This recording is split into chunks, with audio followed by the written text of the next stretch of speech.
Hi, Lalit. Thank you so much for helping my project. Could you say a little bit about yourself? Okay, Nathan, I am Lalit. I'm based out of Bangalore here. I work with HP, and I got a connect to learn more on this program that you're driving on. It's an interesting project, and I thought through this survey I can be a part of it to learn more from you and hear what's new happening over there. Well, that's awesome. I really appreciate it. I'm interviewing a person a day until the end of 2024, and uh, you know, it's sometimes a challenge to find a person for each day. So I really appreciate it. Sure. Um, Yes. I guess first off, were you aware that NASA is planning to send astronauts back to the moon? No, from your mail that you sent, that do you know? That's how I came to know because last I remember was when the NASA sent in 1970s, and after that I think they have not sent, or probably not other countries have sent. They only send people to the ISS to manage the same. That's true. That's true. The last time we went to the moon was 1972, so it's been quite a while. Yes. Um, well, I've talked to a lot of people about it, like I think over 1,300 at this point. And I've heard a wide range of views from people who are very excited about it, who think we should never stop going, to people who maybe have a few doubts about why are we going, to people who think, um, you know, why are we sending astronauts to the moon when we have problems on Earth? To people who are like, well, we should keep the moon in its current state, and we shouldn't disturb it. Uh, on this kind of spectrum, where do you fall? My thought here would be definitely as a human instinct is always to explore, invent, innovate, and it's always good to learn. So we are there just to explore, check it out what's there over there. There is no intent to harm or destroy or damage that part. Ideally, that should be the intent that we go explore and learn and figure out what is there in there, something that can work for the Earth or something that can be worked upon. Because I think this is the closest satellite that we refer to the Earth as a planet, and that's we have everyone seen for millions of years. So I believe that definitely there is a chance for human have the opportunity to go and explore. Why not? Till the time we don't damage it, we don't create something which is indestructible or cannot be reversed. But it's always good to learn, and that's how the human nature is.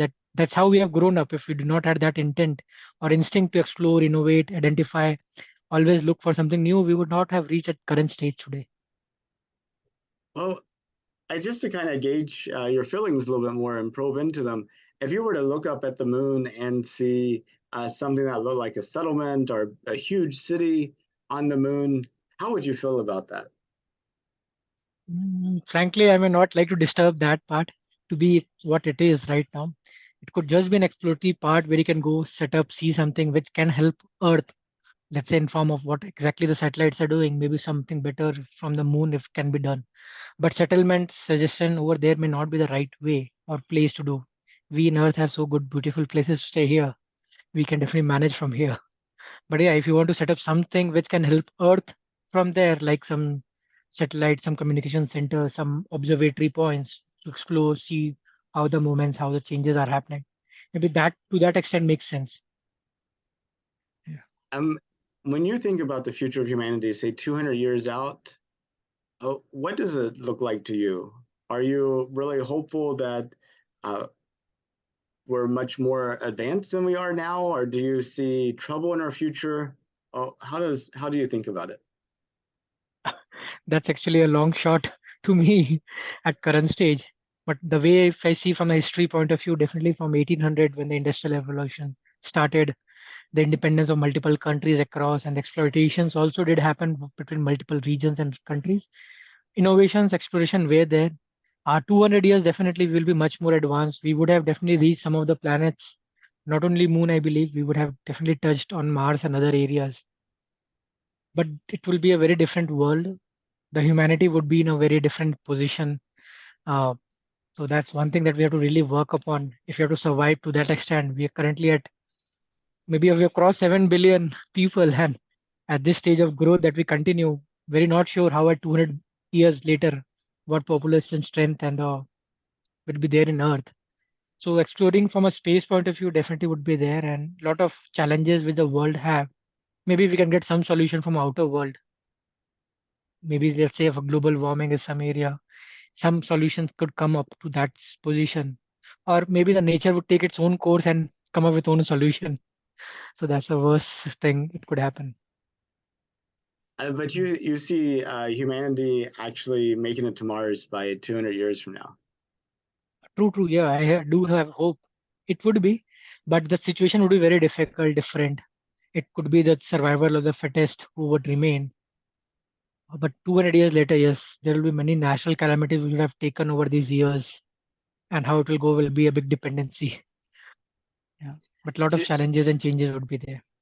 Now, do you think we just have people like astronauts visiting Mars and staying there for a little while and coming back? Or do you think we have people living on Mars, raising families on Mars, people who may never ever have gone to the Earth?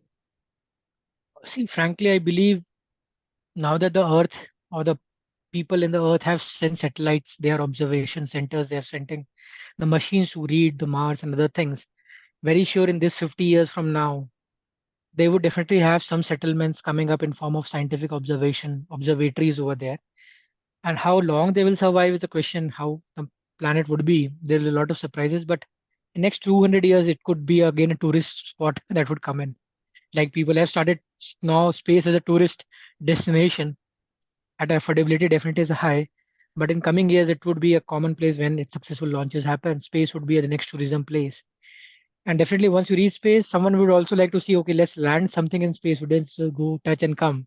We should go step in some place, and to the nearest place would be the moon. Someone would try to get step in the Mars. So that competition will always keep pushing humanity ahead. Between ourselves, the competition makes a big difference. So I'm sure in next 200 years we would see people going over there. Stay and all, I'm not sure how it will be, but it could just definitely people would land in Mars also.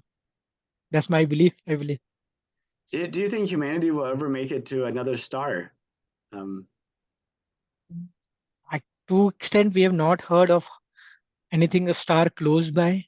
We could only do from the evaluation of what we learned how the star is born from the black holes, from the clusters, or from the other things. But the nearest stars is very difficult for us to find out. So we have still to figure out and find which is the closest star that an Earth and people in Earth can plan a target be.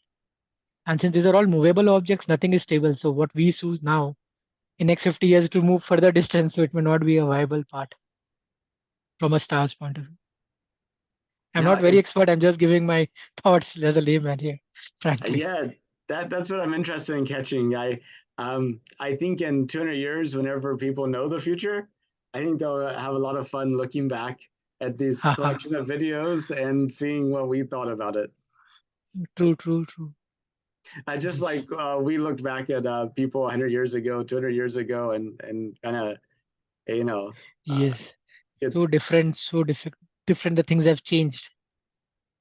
But many things remain common. I think the happiness quotient or the expectations or the family bonding, those have been common for many years. The generations have changed, the traditions have changed. But next 200 days, I hope those continues.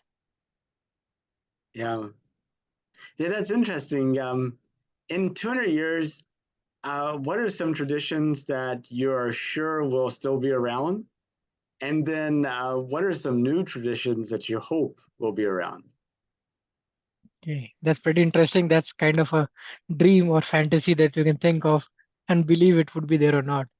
But frankly, I believe in 200 years, I think some traditions like the leadership and the followers, those concepts will continue. People will still look forward to someone to follow, someone to lead.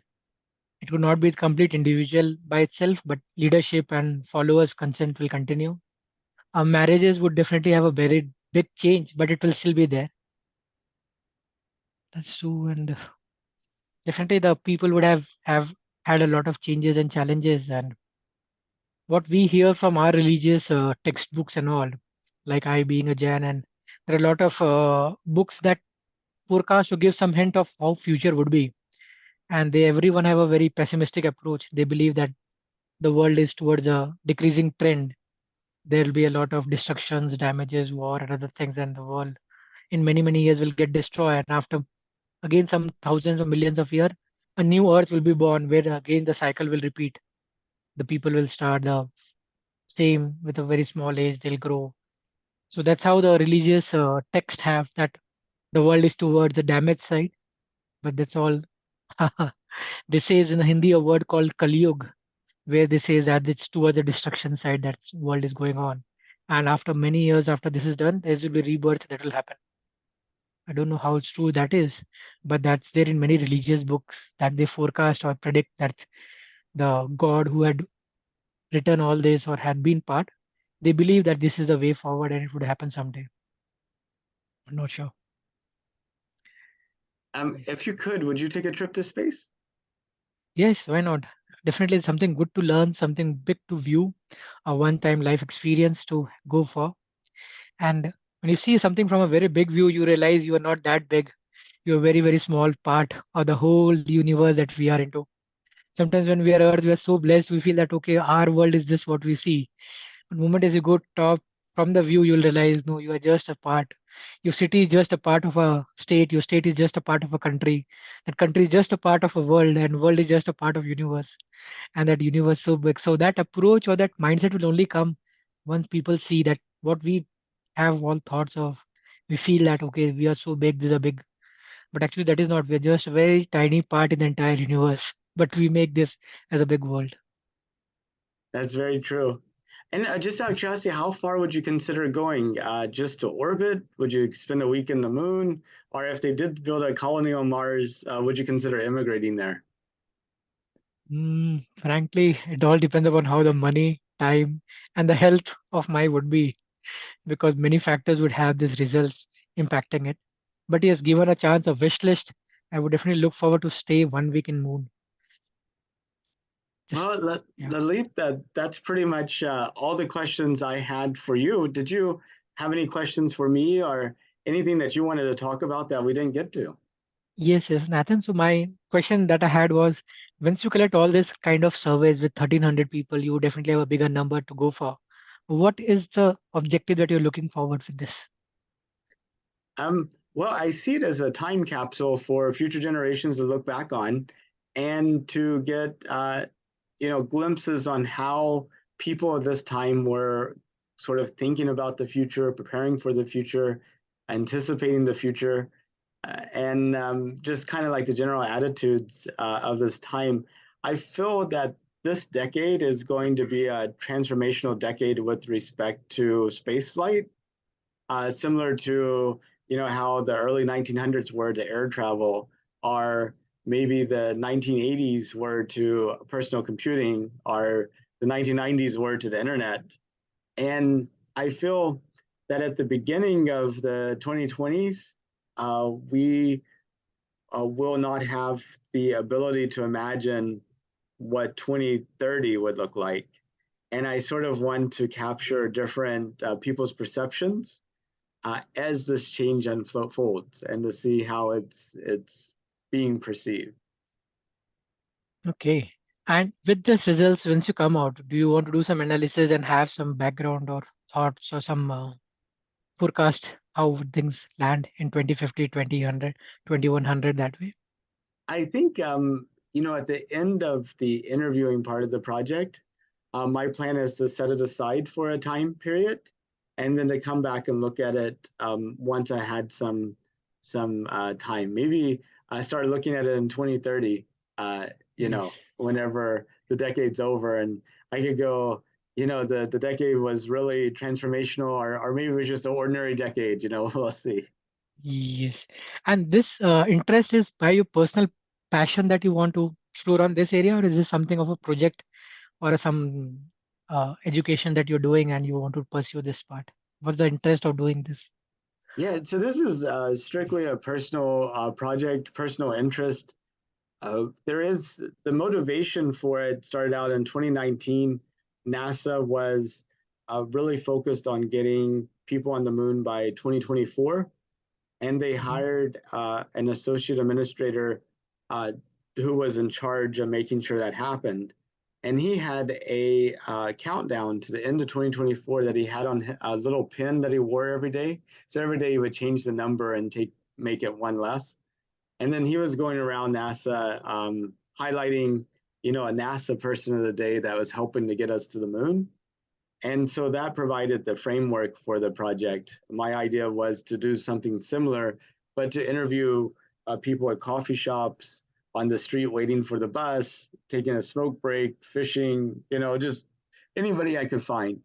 And, but so once you started the journey, you have to see it to the end.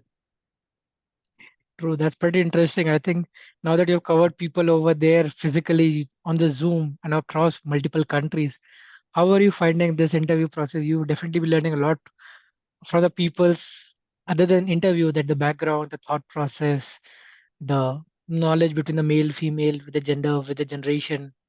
What's the interesting fact that you have gathered just for my knowledge per se? Um, I would say that people are a lot smarter than sometimes we think they are. I think the challenge that we have as a society is maybe we're asking them the wrong questions. Uh, you know, True, uh, or we're asking them to buy this product or buy this product, other product, or asking them to vote for this person or this other person, when we should ask more open-ended questions like, uh, true, what would be your ideal day? What would be the ideal community or house that you would live in? And people are really thoughtful, and they have some thoughts on these things, but true. that's just kind of my thought. Yes, yes, definitely. I think the way you have taken this, it's very good, like from a bottom to top approach, where people from the bottom or those who are interviewed have their own thoughts and options to select and present, rather than from top down, where you only have selected options, either you choose yes or no, or you only have this option to select, like the way current world is, that you only have these informations which are feeded, and you just keep going on through that information day in, day out, and your mind gets set or struck to those thought process only. I think with this kind of interview, it gives a very open space. One is to open to express his views, and then these good questions help you to think, which in general day one would not go and explore all this. How would world be in next 50 years, 100 years? These are very open questions. If someone asks, one will laugh. Why are you asking such questions? What is that to answer for? Who knows whether you live that 60 years or not? And okay, that's okay. But then there's no harm to think. Once you start thinking in a positive way, you will then start implementing something today to reach at that stage. So that's my belief, that if I think and have some view, I'll start something to reach over there. If I don't think, I don't observe, or don't have that vision, I will never start. Yeah, that's true. That's true. Or you're just stuck with whatever other people thought, or random times. I mean, we can work together and shape the future if we so chose, Yes. and we could shape it in a way that's beneficial for everybody. Yes. Sure, sure. Makes sense, definitely. It was really, really good. I think I have able to answer some of your inputs, questions were from my side what I had. And I'll definitely set up some time more with my daughter next week, because this definitely would be interesting for her to hear from her view, and we would also learn what a current generation thinks for.